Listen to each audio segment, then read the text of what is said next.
we are looking at how to pronounce this word, as well as how to say more interesting legal terms as well. So make sure to stay tuned and consider subscribing for more learning. In British English, it is said as bar, bar. In American English, however, it is normally said as bar, bar. This is a word of French origin for reference. It is said in French as barre, barre. Hence the different spelling and different pronunciation unexpected perhaps for English. Bar is how it is said in English. Did you get this? Was this any helpful? Let me know in the comments and by using the like button. Thank you kindly for your support.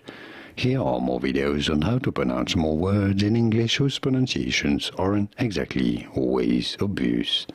I'll see you there to learn more. Thanks for watching.